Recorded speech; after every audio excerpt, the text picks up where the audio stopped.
Bonjour, Joël Chandelier est agrégé d'histoire.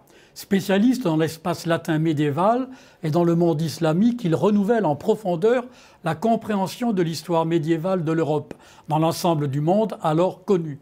Depuis la conquête de Rome par le roi wisigothe Alaric, 410, jusqu'à Léonard de Vinci, 1519, Joël Chandelier construit avec une égale attention un récit continu.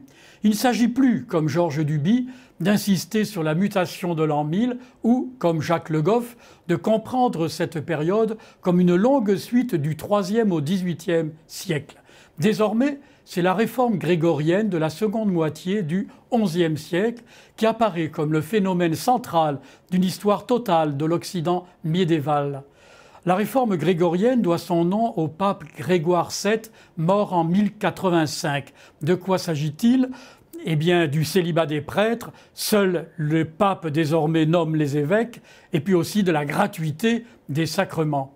Moment de bascule, car cela concerne la société chrétienne dans son ensemble, à une époque où politique et religieux sont indissociables. Elle se prolonge avec le pontificat d'Innocent III, mort en 1216, contemporain de saint François d'Assise et de saint Dominique.